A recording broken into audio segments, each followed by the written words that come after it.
Hey everybody, welcome back to Steve's Garage.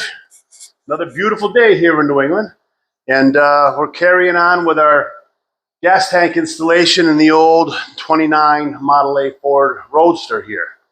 So when I saw you last time, I was working in the hole here, putting in, trying to build a wood frame to support the gas tank, and then I put in um, the collapsible threaded rivets with this tool here that I showed you. And so what I've done since I saw you last is I installed the wood frame, the tank, and I'm going to show you that. This is pretty basic stuff.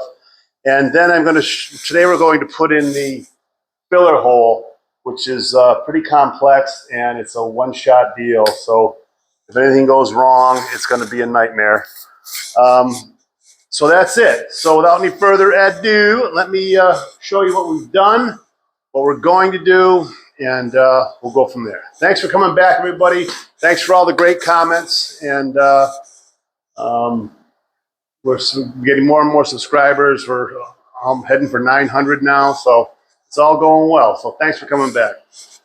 So let me show you what we've done while you were doing your thing. Hope everyone's enjoying summer. It's a little milder here today. It's only about 80 degrees. Your humidity's down. And that's that. So here's the tank installed. As you can see, I put rubber under this steel strap. It's strapped in. There's 3.5-inch screws. It's bolted to the frame and not going anywhere unless we are completely destroyed. So I don't think you can see inside there, but barely you can see it. I have my supply line, and my vent line is over the other side. And then here's the supply line going through the frame. And I've got some silicone in there to hold that, but I also have, what you can't see is I've got a gusset down there, a grommet, I should say. And here's a box of multiple sized grommets. And these are great to have around. When you go through your steel, you take and you drill the hole to the proper size, and there, see the steel floor that I drilled through slides right in that little slot there. And then this, I cut out the center, and my supply line went right down through there. So I use these in wiring, going through the firewall or going, through the floors. You see, there's one back there. You can barely see it, but there's a rubber grommet through there, and it protects your stuff from chafing with rubbing. With your cars are vibrating, they're shaking all over the place, so things can bounce up and down and chafe. So I have the rubber grommet in there, but I also put some real high-tech clear silicone in there because I just wanted to make sure nothing really moved. There's plenty of flexibility in the line, and that will do its thing. So underneath here, there's my supply line, and then I'll be putting that up attached to the frame and run it down to, this is my inlet to my carburetor. I've got a shutoff here. So an inline shutoff. I've got a filter on the end here. So the fuel will be filtered through there. I can shut everything down because these updraft carburetors are notorious for the ball sticking, and then the gas will just run out. So every time you run it, we shut the fuel off and let it set. And then for the winter time, I'll shut the fuel off and run the carburetor dry and just let it, stay dry for the winter. Few parts. I've got some extra hose here, some extra fuel line, I should say. And then these are the parts here. These are little grommets. I'm trying to open them up. Bear with me for 1 second here. So what these are for is these will bolt to the frame and my fuel line will go through here, and that has rubber on it also, so your fuel line won't chafe or rub again and have a hole worn through it. So these are all little details you have to do to, to make it last. So, if you'll get a fuel leak, then you're down there repairing things, and that's that. So I did some measuring. I'm going to try to walk through the process of what we did here. Put this up here.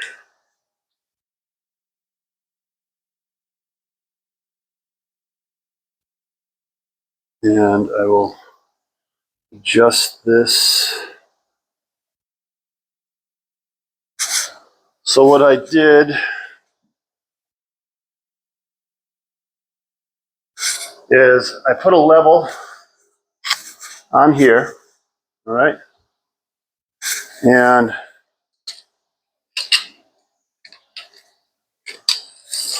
I took my tape measure and I measured to where the inlet was, all right? Then I deducted that inch you see there, and I came up with 15 and a half to the center of the fuel filler here, okay? Now that has all these holes in it that we've got to carefully drill out, all these holes here, because they give you no room for error. There's no, you're very thin-walled here, so you have to be very precise. So this is the nerve-wracking part of it. And then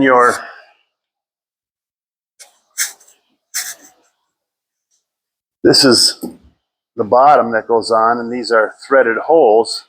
So there's screws that go through, and then that cap will be threaded into this, and then you put your filler pipe onto here and marry it down to the gas tank, and that's how you're filling your tank. So when I figured this all out, getting my front to back depth from here to here was easy, but then trying to get it centered was my next problem, because this is a hand-built car, so I can measure from these humps all I want and probably not hit exact center. So I use a couple things. One is my eye. Two is I put this cord on, if you can see this cord, and then hard to get it centered with the camera lens, but so now you can see from here down the cord over the filler cap and up to the center of the car. So that is dead center in line. Again, it's hard to get the proper angle with, and any which way you move the camera is going to distort how straight it is. You know what I mean? So, so as far as I'm concerned, that's as straight as it's going to get. And anybody walking around the car looking, they're not going to know, even if it's off a 16th or an 8th or whatever it might be, nobody's going to know the difference. So again, this is where it gets back to, I say, use your eyes, use your eyeballs. Your eye knows better than the tape measure. And mostly, sometimes you'll measure something and it still looks off, and you may move it a little bit by hand, and it comes out great. So I just use my eye in most cases, and then go from there. So let's drill some holes and see where we wind up. I've already taken a minute, and I know this is the size drill I need. Hopefully my battery will last. In fact, saying that, I'm going to plug another battery in, because they charge really quickly. So let's plug one in, make sure we've got one a spare, because just as I said that, I'm going to jinx myself, and it'll die a minute into it. So I've got my microphone on today. I haven't been using it, and I watch my videos and I go, oh, you can barely hear me. So we'll see how it works out. Let's give it a shot.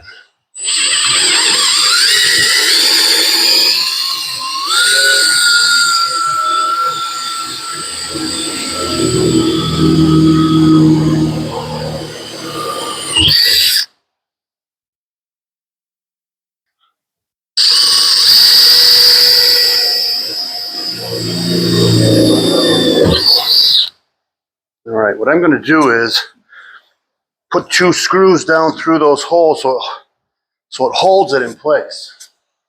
Because even though that's all taped in, it's only tape, and it may still want to jiggle wiggle, you know what I mean?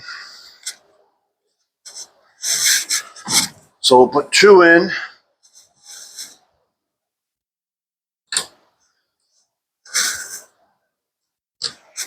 I'm going to drill 1 more. We'll have 3 in. That should keep us in good shape.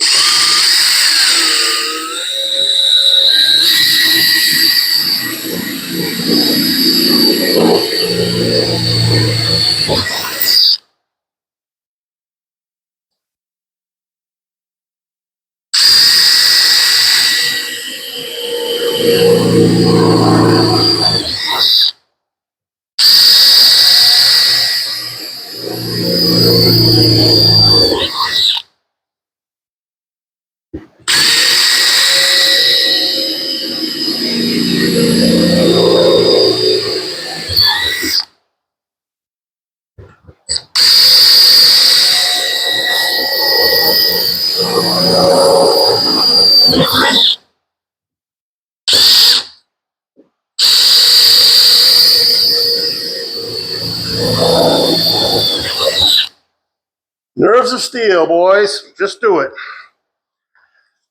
course, if it all goes wrong, you got to repaint the whole car. All right, now. Another thing to do. You turn on the compressor. Another thing to do is do not wipe your shit all over the place.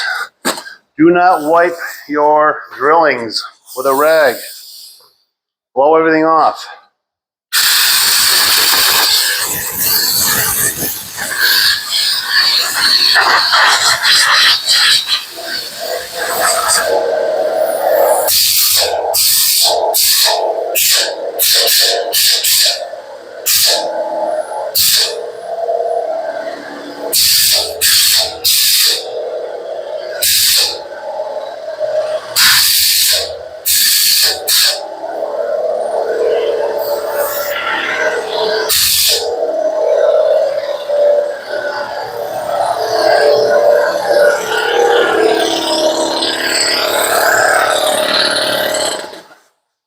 And I'm sure I don't have to tell you why we blew it off.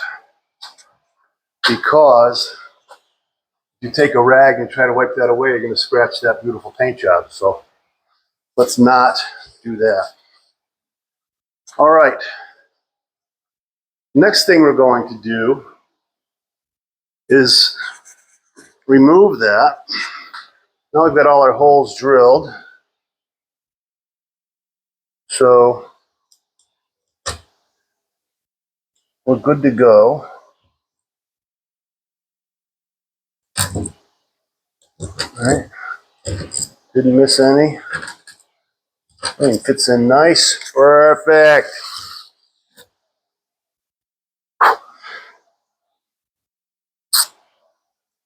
So we can take all the tape off of this. That worked out well. Now, we have to drill our center hole for the filler. So I'm going to mark that out with a pencil. a straight edge, if I can find one.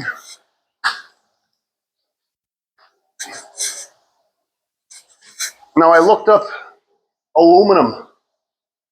And of course, I can't remember anything I read because it was a couple days ago. But aluminum was invented by multiple people over many years because it to get pure aluminum took a long time for them to figure out. And I should have written that down so I could share it with you, because when I'm working on stuff like this, when you're alone, and right now the camera's on and I'm shooting the breeze with you guys and gals. But when you're in here alone, you're kind of thinking, where the hell did all this, who came up with this thing and that thing? And so aluminum was on my list. And they didn't start using pure aluminum until the early 1900s here, but they were working on it in the early 1800s, trying to figure it out.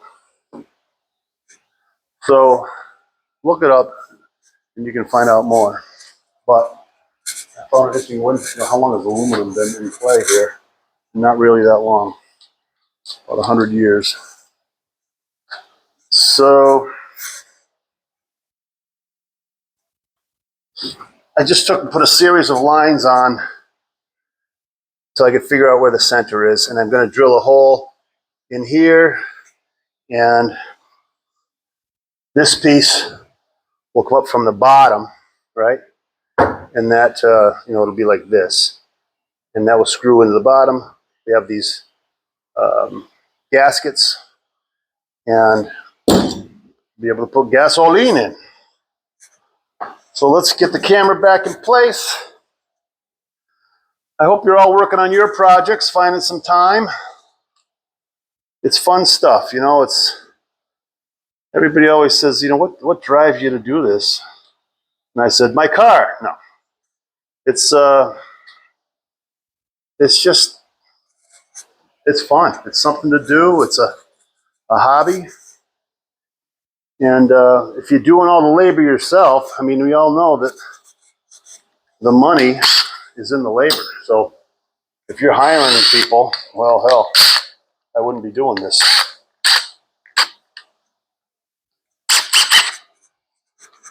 I don't know if I can do this with a battery drill. I might switch to electrical. Give it a shot.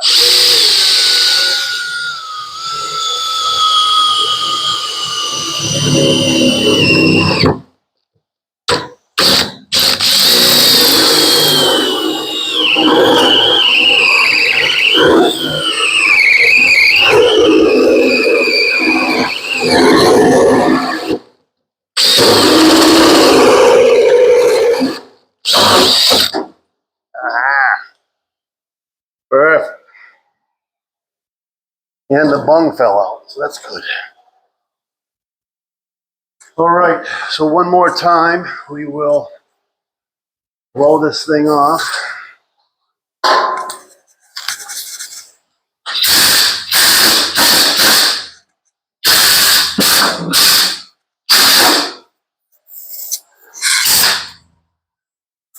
I'm gonna have to vacuum that interior out because all kinds of dust inside. Now I can take my tape off, right?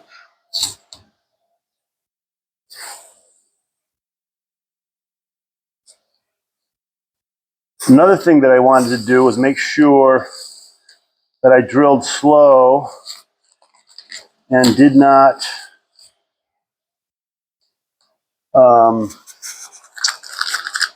didn't heat the paint up, okay? So if you heat your paint so many degrees, I don't know what that number is, but it will bubble.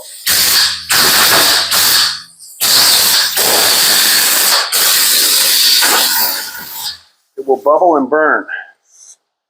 Then you have a new problem. We don't want problems. I'm going to get a brand new out of the bag microfiber cloth. Every time you touch a microfiber cloth to your car, make sure it's a brand new one, because they pick up everything, including metal flakes and all that kind of stuff. I'm just going to give that a very light.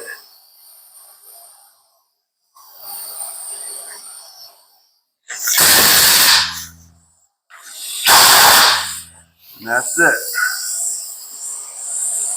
Nice. All right, very happy with that.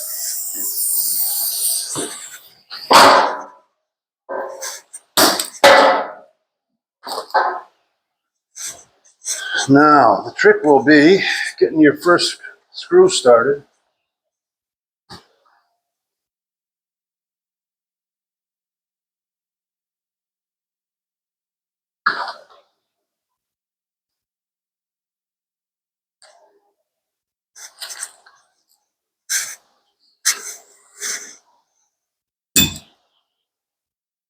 Let me double check the camera. You can see that.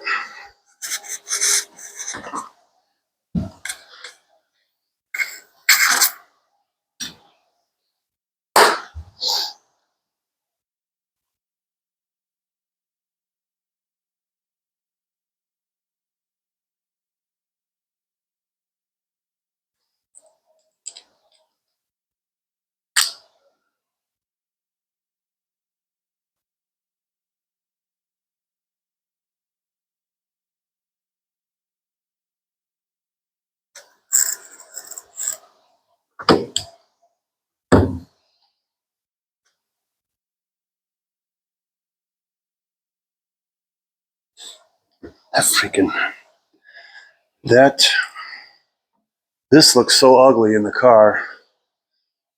I think I'm gonna forego that.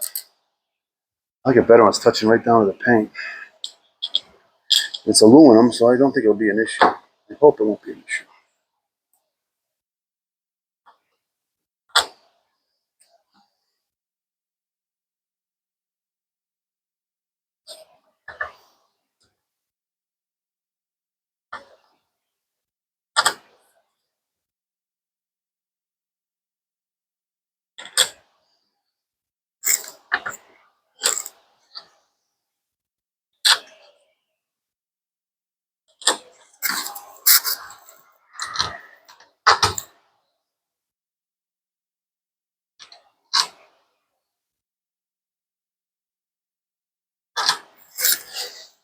That is so cool.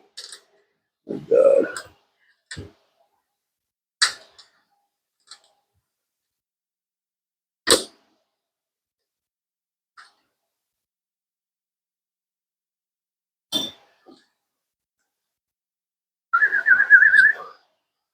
All right, now we're gonna do the blind eye thing.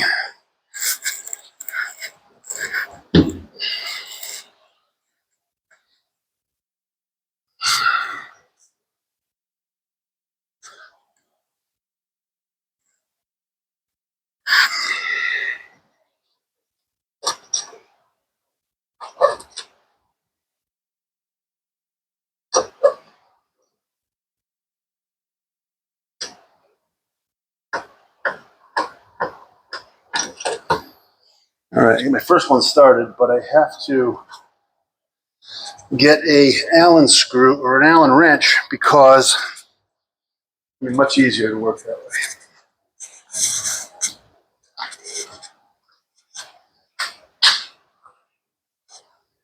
Okay, American or metric? Place your bets, gentlemen.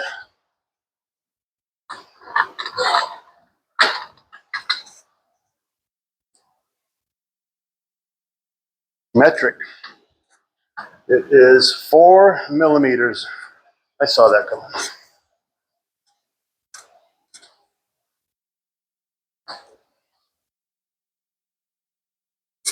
I'm going to put these screws in, but I'm probably going to wind up you know, for the video purpose, but I'm sure I'm going to wind up taking them out, and I'll put, what am I trying to say? I'll put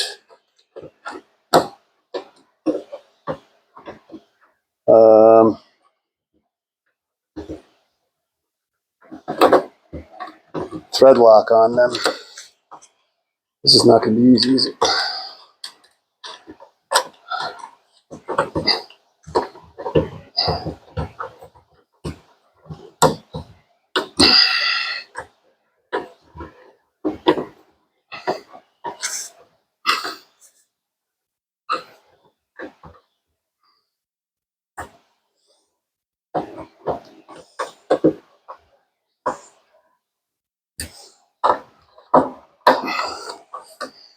I think I did it.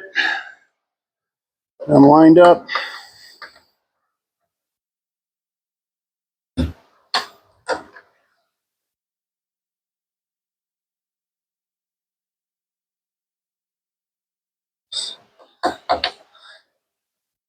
And sometimes all the stars align and it all works.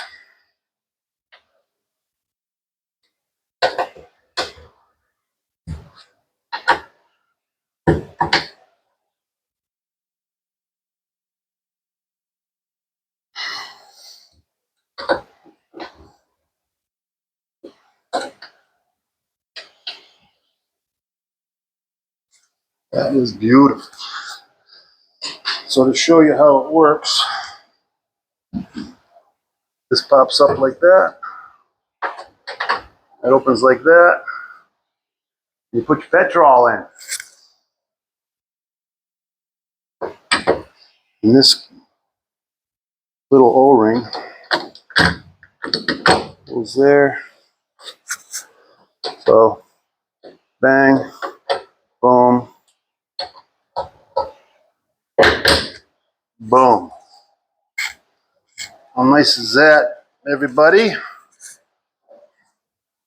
We'll give you a close-up look at that.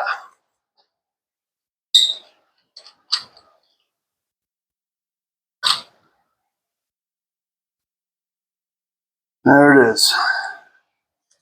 That is like a beautiful piece of equipment right there.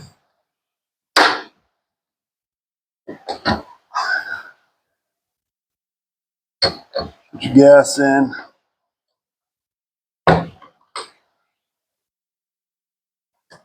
Shut her down. Get back in the race. All right.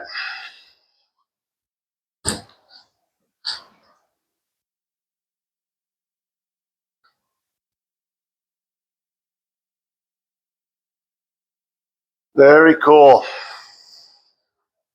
Couldn't be happier. So, next thing is, there it is up there. I've got this hose here, which will go from top to bottom. It's got to be cut to size and all that. So I think for today, I got to wire up my fuel gauge and all that. I've got to drill a hole in the dashboard, which is scary because you get things this far, then you start drilling new holes. It's always an adventure. Here's the gas gauge. Bear with me for a second.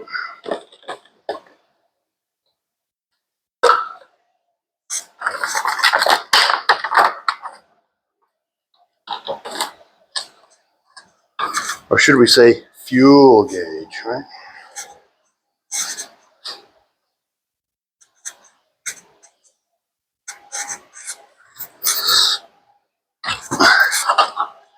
So here's the fuel gauge. I'm going to put it right in here, probably in the same plane as centered with this. And there's plenty of room in the back, so I'll have plenty of room depth-wise. And we're not going to use that fuel tank anyway, so plenty of room. So I'm really looking forward to that. One more gauge in the dash here, and that's that. So we're moving along. That went well.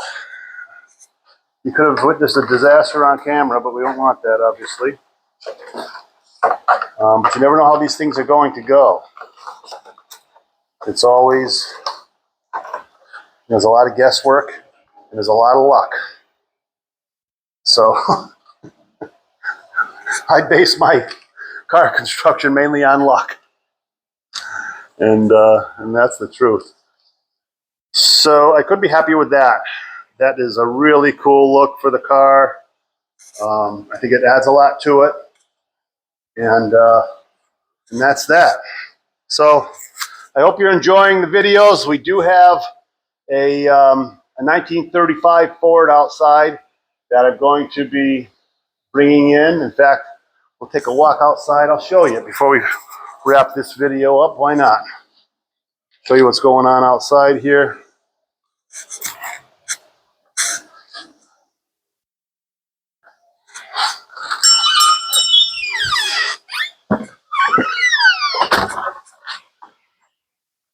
Whoo! There's the sun up there. So this is a 1935 Ford Model 48. And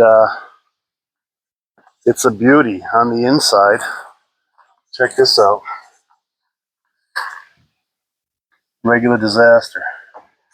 I'm afraid to open up the door because I don't know if there's bees in here. It is middle of summer, and I don't want to disturb the bees' nest.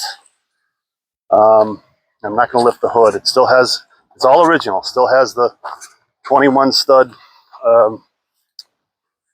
flathead in it, which I'm going to use.